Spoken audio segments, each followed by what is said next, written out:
And now enjoy this free Jason Modcast show.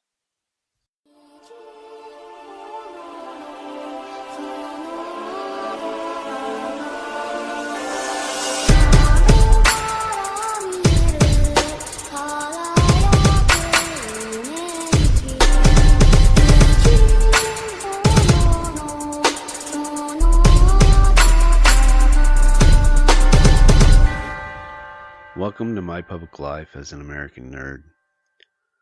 I am your host, David K. Montoya. You know, we already know what I'm going to talk about. And I don't know, I almost feel like it's moot because, people around the world are showing their love and respect for Stanley Martin Lieber, but the world knows him as Stan Lee. And from the United States Army to Kevin Smith to Marvel to Kevin Feige to Disney CEO, people that are more well respected and revered are stepping forward and showing their love and respect. And someone like me, it almost sounds, well, not sound, but feel like the insignificance of who I am with less the effect of what I have to say. But regardless, I am going to talk about the late, great Stan Lee. Not only because of the fact that I had the utmost honor to speak with him and have a brief conversation, and he posed for a picture, and he affected me. For him being himself helped develop who I became, like millions around the world, obviously. And you kind of, my mind is racing right now, not only for the simple fact that it's like, and I was telling this to Mario Martinez, because I told him, I'd messaged him and told him the bad news, and I was explaining to him that the heartfelt pain and the heartbrokenness was on a personal level. It was like, that cool grandpa that you had, the one that you loved to hang out with on the weekends. He's the one who passed away. And that's the way that I guess I interpreted Stan Lee into my life, is he was that cool grandpa. And it's just so, I don't know. It's literally taken me 3 days to really sink in and be able to sit down and form a thought and articulate my words barely, as you can tell, to do this podcast. But one of the things that I was going to say, and I kind of digressed, is I was always told as a kid, and I grew up to the point where I believed it, even to the point of Monday is where it really changed for me. And I was always told one person can't change the world. One person doesn't have that sort of impact. And I believe that. For 41 and a half years, I believed that. Until Monday, when Stan Lee passed away, And people, millions around the world, showed their respect. I know people from Brazil, from India, from Spain, of course the UK. I seen one from France. It was Canada, of course Canada. Because he would frequent Canada as much as he frequented in the United States because he was a New Yorker for years, so Canada was just not too far from where he was, so but I learned that that was not true. One person could. I mean, of course, there was a lot of barriers to overcome, but one person could change the world. He did. And I know a lot of people because I brought this up to, a couple people on the sidelines and just in thought. And they both brought to my attention, Walt Disney. Walt Disney had a big impact on the world, but he did not change the world. When he died, he had not changed the world. And I know it's probably not fair to say because, Walt Disney died prematurely, as where Stan was 95 years old. But he got to witness how he changed the world. And from here on out, you have to accept the fact that if you try hard enough, if everything falls in place and the stars are aligned and you're willing to sacrifice and give and never give up, you might actually be able to change the world like he did. I was enamored with the outcry of support for him. And like I said, in the very beginning, the United States Army even put up a tweet, saying goodbye, rest in peace, Stan. The United States Army, that says something. A writer, a creator gets the respect of the United States Army. Now that's because Stan was a World War II veteran. And if you're a Stan Lee fan, you know the story that he was enlisted into the military and he had all intentions of, grandeur that he was going to go beat the Nazis single-handedly and win World War II by himself. But that did not happen, as they found out that he had writing skills and he wrote pamphlets and how-to books and wrote instructional videos. And though he played it off like, no big deal, you have to understand that the people that won the war, the soldiers I'm talking about, they had to have the literature to learn how to combat, right? So without him, yeah, it would have been awfully difficult. And it was just amazing to see that. It's I don't even think it's really set in, to be honest with you, at this point. Because as I'm speaking, my mind's still reeling, and I don't know. I'm almost a loss for words. But yeah, he was. The funny thing is me. I grew up, you know, and became well.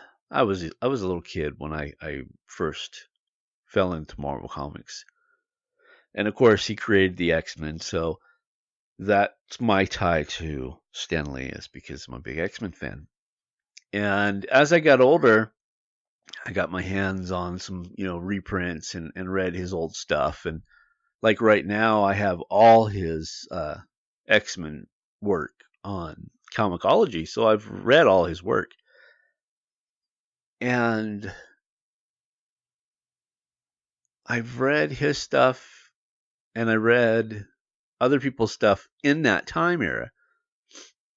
And, from other publishing houses, mainly DC.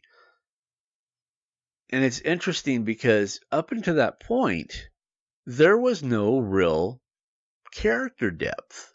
It was pretty bland.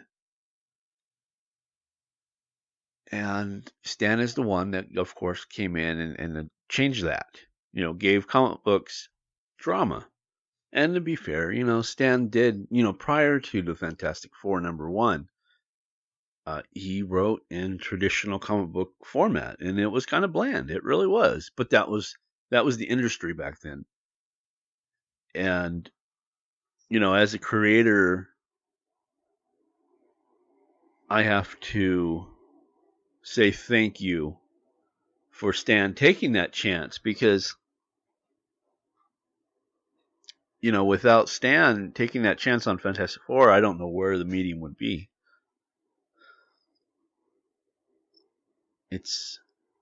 I'm trying to get through this, and it's so surreal to me right now. That's the heater, by the way, if you hear that. It's a cold November morning, and the heater turned on. So, where do I want to go? I guess I can talk about the experience of meeting Stan back in 2010, 2011. So it was around there. I don't remember exactly. I think it was 2010.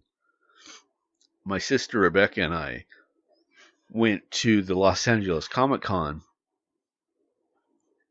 and there was a contest that you put in a ticket and it would be pulled, and if your number was, you'd get to meet Stan Lee. Well, it was neat because both Rebecca and we didn't do this strategically. It just kind of fell that way. But by the time we went and put in our tickets, the bin was so packed that when they tilled it, they turned it, it didn't do nothing. It was still the same, it was just packed. So the top two that they pulled out was Rebecca and I. So we both got to meet Stan Lee. And of course, we had to wait in line because they had picked so many. And then there's always that douchebag with, a box of comic books that he wants a person to sign. That annoys me to no end. So when I got up to Stan Lee, he looked at me, and I was just like, it was a processing moment. I'm like, oh my God, I'm meeting the Stan Lee. And of course, he greets me with, hey, true believer. And I was like, I'm Dave. He laughed. He goes, come here. I lean in. I'm like, okay. He goes, I'll tell you a little secret. I was like, what's that? He goes, I call everybody true believer because I can't remember crap. And I was laughing. I was like, that's genius. That is genius, because that's his catchphrase, but that way he doesn't have to learn anybody's name. That's genius. And I asked him, because he asked, he goes, so you got a question? And I go, yeah, of course. I was like, what what made you decide to add drama into your script, your writing? And he goes, the coolest thing is inspiration. I go, yeah. He goes, you can look out your window and find inspiration. You can see a lady jogging down the street. You can always wonder, wow, what is she thinking? What is she doing? And that, to be true to the human being, there's some type of character. And I'm like, yeah, that makes total sense. And he explained that's where it comes from, is because he wanted to use, ideas from the outside world, looking outside, because he always said, the best inspiration is just right out your window. And to use the people that you see out the window as human beings in real life, we all have some type of drama. And that's what inspired him to incorporate that into his comic book scripts. And I was like, it's so simplistic, but it's genius. It really is. And it's just, I don't know. It was a piece of advice that I'll never forget, because there's got to be drama. There's got to be drama. There's got to be conflict. There's got to be some type of internal conflict. And Stan's the one that originated that idea. So I've decided that I want to look at a few things about Stan Lee. And we'll read through it and see if there's anything that is worth mentioning. And, well, obviously it's worth mentioning. I said that wrong. But I'm saying maybe something that it'll spark a conversation. So let's see what it says. It says Stan Lee, born Stanley Martin Lieber, December 28th, 1922. He was so close to his 96th birthday. And of course, he passed away November 12th, 2018. Was an American comic book writer, editor, publisher, active from the 1940s to 2010s. He rose through the ranks of a family-run business, becoming Marvel Comics' primary creative leader for 2 decades, leading its expanding from a small division of a publishing house to a multimedia corporation that dominated the comic book industry.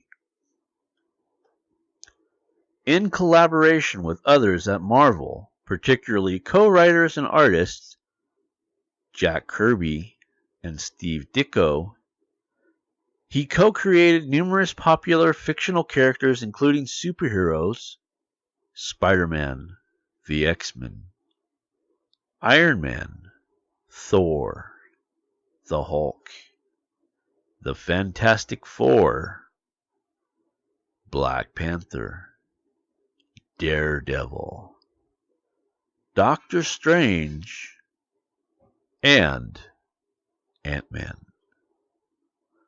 In doing so, he pioneered a more naturalistic approach to writing superhero comics in the 1960s. And in 1970s, he challenged the restrictions of the comic book code authority, leading to changes in its policies. In the 1980s, he pursued developmental of Marvel properties and other media with mixed results. Following his retirement from Marvel in the 1990s, he remained a public figurehead for the company and frequently made cameos, appearances in movies based on Marvel characters, on which he received an honorary executive producer credit. Meanwhile, he continued independent creative ventures in his 90s until his death in 2018. Honestly, if I make it to the 90s, I just hope that I can be like him. I mean, he worked all the way until the end. And, I just wish I could. I hope if I make it that long, I hope I get to go that way. It also says that Lee was inducted into the comic book industry's Will Eisner Award Hall of Fame in 1994 and the Jack Kirby Hall of Fame in 1995. He received the NEA, National Media of Arts, in 2008. Let's find out what NEAs is. I've never heard of NEAs. Just take a peek here. National Endowment of Arts. Okay, cool. He's done so much in his life. It says early life. Stanley Martin Lieber was born on December 28, 1922 in Manhattan, New York City, in an apartment of his Romanian-born Jewish immigrant parents, Celia and Jack Lieber, at the corner of West 98th Street and West End Avenue in Manhattan. His father trained as a dress cutter, worked only sporadically after the Great Depression, and the family moved further uptown to Fort Washington Avenue in Washington Heights, Manhattan. Lee had one younger brother named Larry Lieber. He said in 2006 that as a child he was influenced by books and movies, particularly those of Errol Flynn playing heroic roles. By the time Lee was in his teens, the family was living in an apartment at 1720 University Avenue in the Bronx. Lee described it as the third-floor apartment facing out back. Lee and his brother shared a bedroom while his parents slept on a fold-out couch. Lee attended DeWitt Clinton High School in the Bronx in his youth. Lee enjoyed writing and entertained dreams of one day writing the great American novel. He said that in his youth he worked such part-time jobs as writing obituaries for the news service and press releases, for the National Tuberculosis Center, delivering sandwiches for the Jack May Pharmacy to offices in Rockefeller Center, working as a office boy and a trouser manufacturer, usher at the Roosevelt Theater on Broadway, and selling subscriptions to the New York Herald Tribune newspaper. He graduated from high school early at the age of 16 and a half in 1939 and joined the WPA Federal Theater Project. Early career. With his help from his uncle Robbie Solomon, Lee became an assistant in 1939 at the new Timely Comics division of Pulp magazine and comic book publisher Martin Goodman's company. Timely, by the 1960s, would evolve into Marvel Comics. Lee, whose cousin Jean was Goodman's wife, was formerly hired by Timely editor Joe Simon. Joe Simon, that is Captain America co-creator, if I remember right. His duties were, at first, basic. In those days, the artists dipped their pen in ink, so I had to make sure the inkwells were filled, Lee recalled in 2009. I went down and got them their lunch. I did a proofreading. I erased the pencils from the finished pages, marshaling his childhood ambitions to be a writer. Young Stanley Lieber made his comic book debut with the text filler Captain America Foils the Traitor's Revenge in Captain America number 3. Cover date May 1941. using the pseudonym Stan Lee, which years later would adopt as his legal name. Lee later explained in his autobiography and numerous other sources that because of the low social status of comic books, he was so embarrassed that he used the pen name so that nobody would associate his real name with comics when he would someday write the great American novel. His initial story also introduced Captain America's trademark ricocheting shield toss. Huh, interesting. I did not know that. He graduated from writing fillers to actual comic books and backup features. Headline, Hunter, Foreign Correspondent. 2 issues later, Lee's first superhero creation was the Destroyer in Mystic Comic number 6. 1941 of August. Other characters he created during the period fan and historians call the Golden Age of comic books, including Jack Frost, debuting in USA Comics number 1, August 1941. Father Time, debuting in Captain America number 6, 1941 of August. When Simon and his creative partner Jack Kirby left in 1941 following a dispute with Goodman, the 30-year-old publisher installed Lee, just 19 years old, as interim editor. Sorry about that, guys. The youngster showed a knack for the business and led him to return as the comic book division editor-in-chief as well as the art director for much of that time, until 1972 when he would succeed Goodman as publisher. Lee entered the United States Army in early 1942 and served with the United States as a member of the Signal Corps, repairing telegraph poles and other communication equipment. He was later transferred to the Training Film Division, where he would work writing manuals, training films, slogans, and occasionally cartooning. His military classification, he says, was playwright. I wonder if they have that type of classification nowadays. You know? I mean, it's been what? Oh, God. Don't make me do math this early, but decades. Well, let's see. Okay, so 42, 52 was 10, 62 was 20, 72 was 30, 82 was 40, 92 was 50, 2002 was 60, 2012 was 70. So almost 80 years. Almost 80 years. So, there you go. I don't think so. I don't think that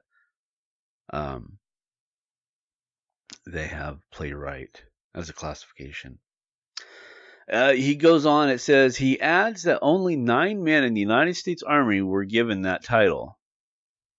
It says Vincent Fago, editor of Timely's Animation Comics selection, which put out humor and funny animal comics, filled until Lee returned from his World War II military service in 1945.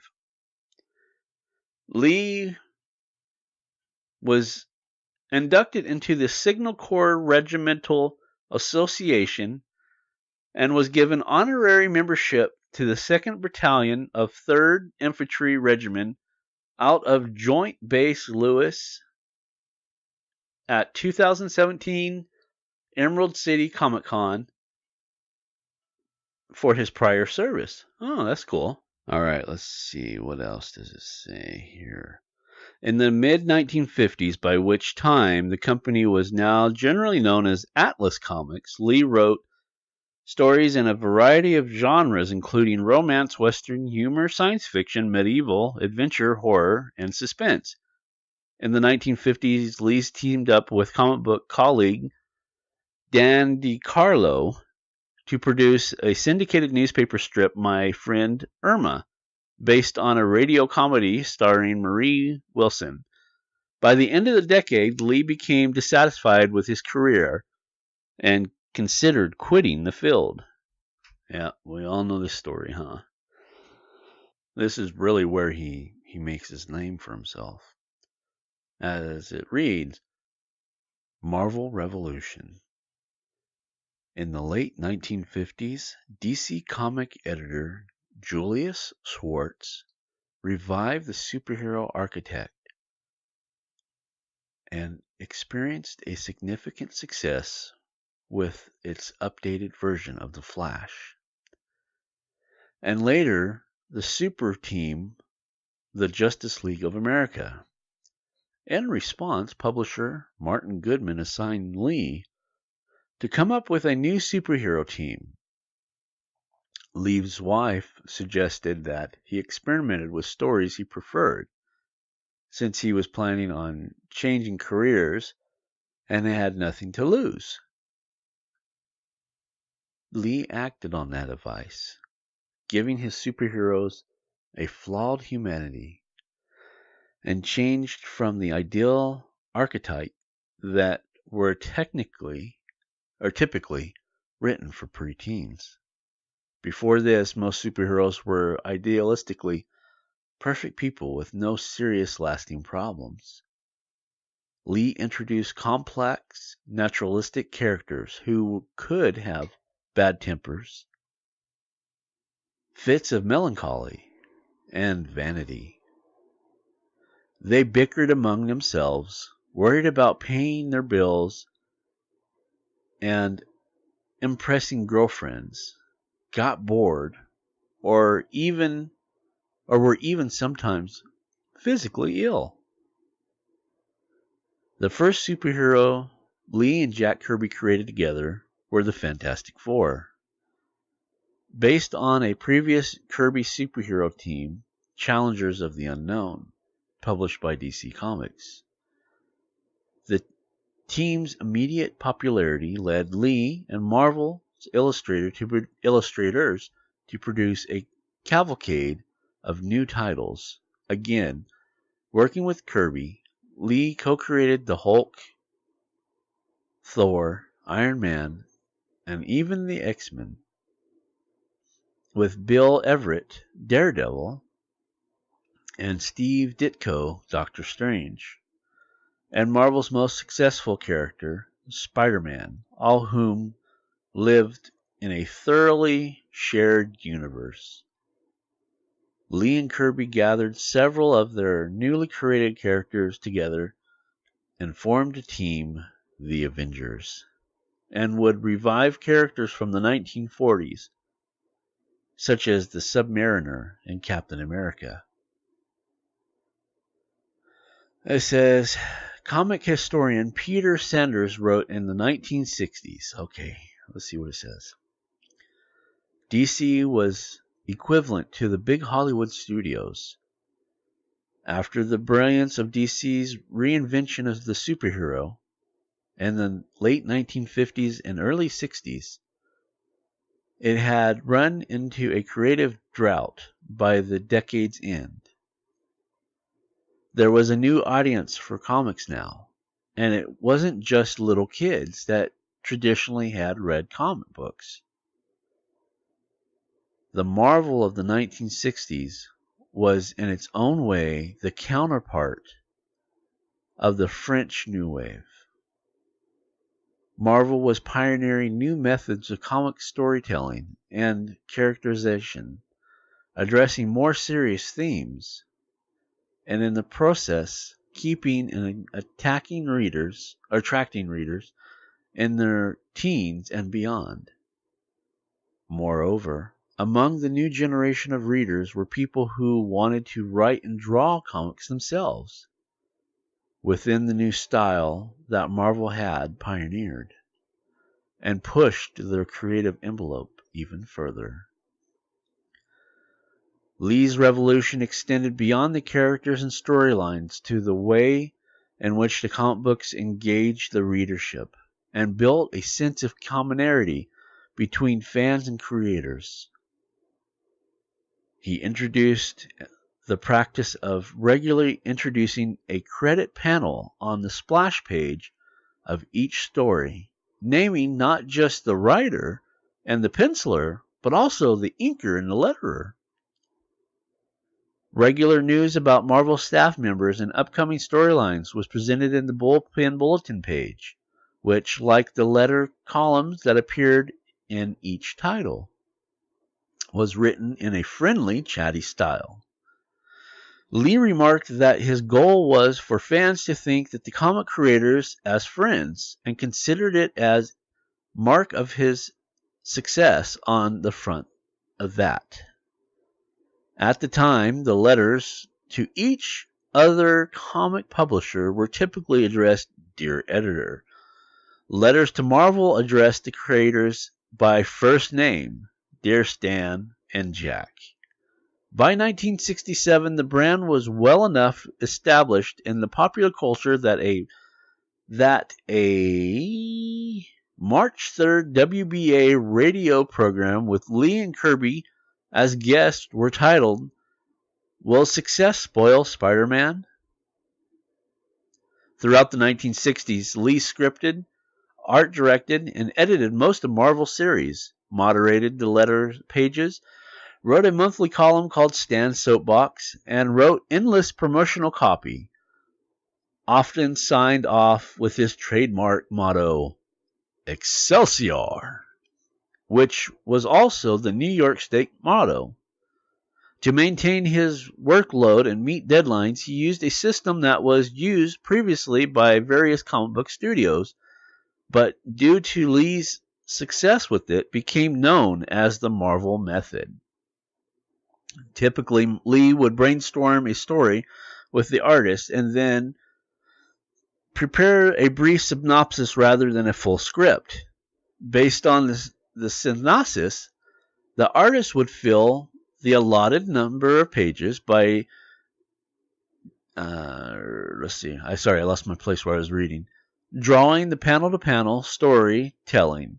After the artistic turn in penciled pages, Lee would write the word balloons and captions and oversee the lettering and coloring. In effect, the artists were co-plotters with whose collaborative first drafts Lee built upon. Lee recorded messages to the newly formed Merry Marvel Marching Society fan club in 1965. Following Ditko's departure in 1966, John Romita Sr. I jumped ahead, didn't I? Became, sorry Mario if you're listening to this, because they know how much you love John Romita Jr. John Romita Sr. became Lee's collaborator on The Amazing Spider-Man. Within a year, it took over Fantastic Four to become the company's top seller. Lee and Romita's stories focused as much on the social and college lives of the characters as they did on Spider-Man's adventures. The stories became more typical, addressing issues such as the Vietnam War, political elections, student activism. Robbie Robinson, introduced into The Amazing Spider-Man number 51, August 1967, was the first African-American character in comics to play a serious supporting role. Wow. In the Fantastic Four series, the lengthy run between Lee and Kirby produced many acclaimed storylines as well as characters that have become central to Marvel, including the Inhumans, the Black Panther, an African king who would be mainstream comics' first black superhero. I did not know that either. Wow. I mean, I knew, but I didn't know it was the first mainstream black hero. That's wow. Let's see. The story frequenting cities as Lee and Kirby's finest achievements in the three-part Galactus trilogy that began in the Fantastic Four 48, 1966, chronicling the arrival of Galactus, the cosmic giant who wanted to devour the planet, and his herald, the Silver Surfer. Fantastic Four number 48 was chosen as number 24 in the 100 Greatest Marvels of All Time poll from readers in 2001. The editor wrote in his introduction to the story that as the fourth year of the Fantastic Four came to a close, Stan Lee and Jack Kirby seemed to be only warming up. In retrospect, it was perhaps the most fertile period, good grief, I can't read today, of monthly titles during the Marvel Age. Comic historian Les Daniels noted that the mystical and metaphysical elements that took over the saga were perfectly suited to the taste of the young readers in the 1960s. And Lee soon discovered that the story was a favorite on college campuses. Lee and artist Joe Buscema launched the Silver Surfer series in 1968. The following year, Lee and Gene Colan created the Falcon comics, first African-American superhero in Captain America 117, September 1969. And then in 1971, Lee indirectly helped reform comic code. The United States Department of Health, Education, and Welfare had asked Lee to write a comic book story about the dangers of drugs, and Lee conceived a 3-issue subplot in The Amazing Spider-Man 96 through 98, cover date May to July 1971, in which Peter Parker's best friend becomes addicted to prescription drugs. The Comic Code Authority refused to grant it seal because the story depicted drug use. The anti-drug context was considered irrelevant. The Goodman's Corporation, and confident with that the original government requested would give him credibility, Lee had the story published without the seal. The comic sold well, and Marvel won praise for its socially conceived efforts. The CCA subsequently loosened the code to permit negative depiction of drugs, among other new freedoms. Lee also supported using comic books to provide some measure and social commentary about real world, often dealing with racism and bigotry. Stan's soapbox considered, besides promoting the upcoming comic book projects, also addressed issues of discrimination, intolerance, and prejudice. In 1972, Lee stopped writing monthly comics to assume the role of publisher. His final of The Amazing Spider-Man was 110 in 1972, and his Fantastic Four was 125 in August of 1972. There's so much here that one can just read. I mean, there's so much. Like here, there was just a plethora of stuff, and I know we're running out of time. It says the Stan Lee Foundation was founded in 2010 to focus on literacy, education, and arts. It started goals including support programs and ideas that improved access to literary resources, as well as promoting diversity, national literacy, culture, and the arts. Lee donated portions of his personal effects to the University of Wyoming at various times between 1981 and 2001. And then, of course, it goes on to talk about how many times he was in the comic books.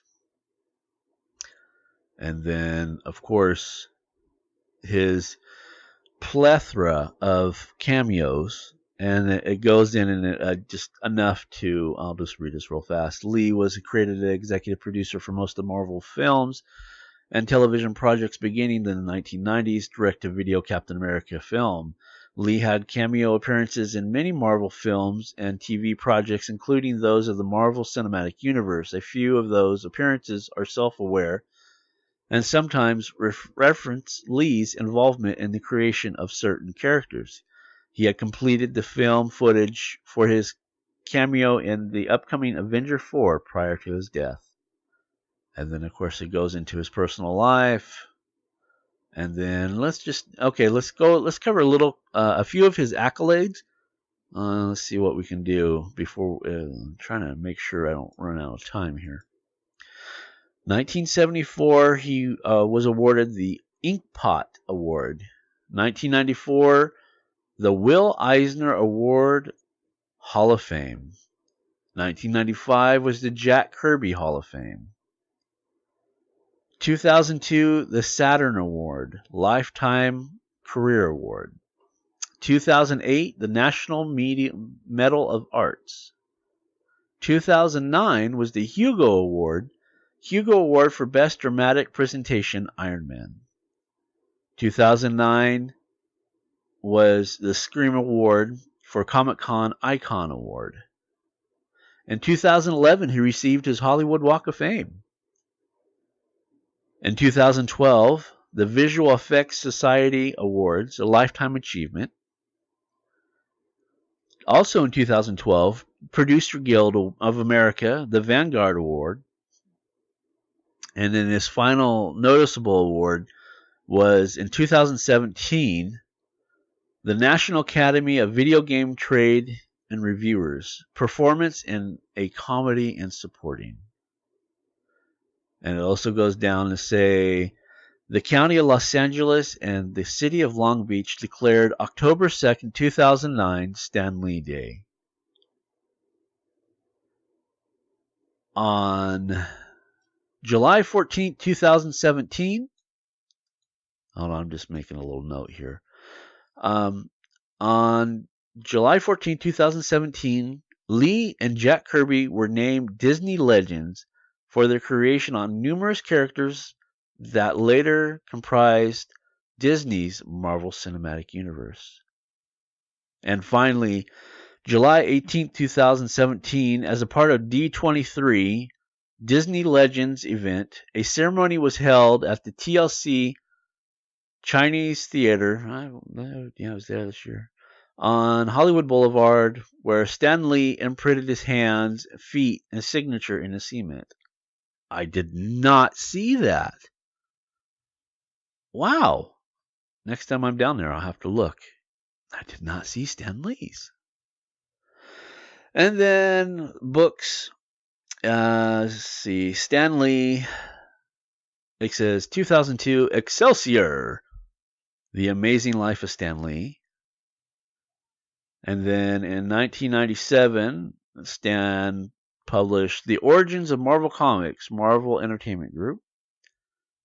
And then Stan and another one of my favorite writers in 2015, Peter David, is his Amazing, Fantastic, Incredible, Marvelous Memoirs.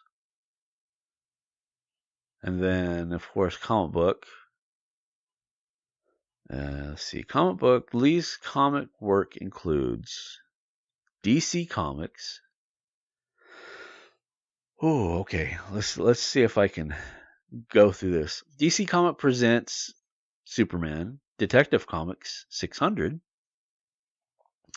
Just Imagine, Aquaman, Batman, Catwoman, Crisis, Flash, Green Lantern, JLA, Robin, Sandman, Secret Files and Origins, Shazam, Superman Again, and Wonder Woman.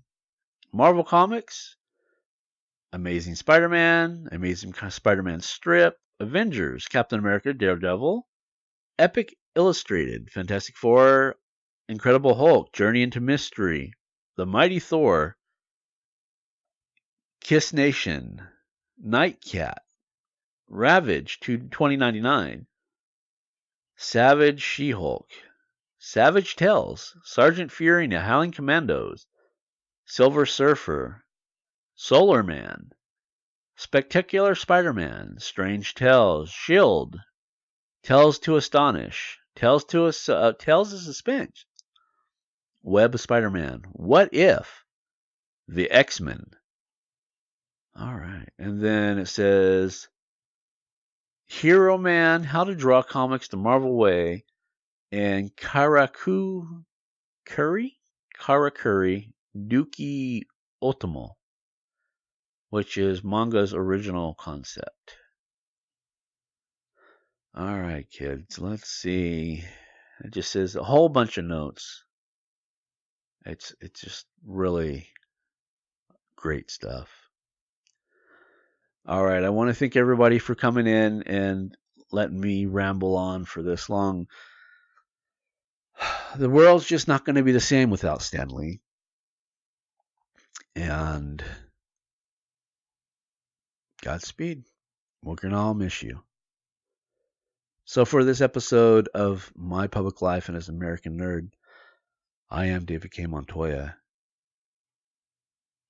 And while normally I bid you adieu, this time I bid you Excelsior! Thank you, Stan.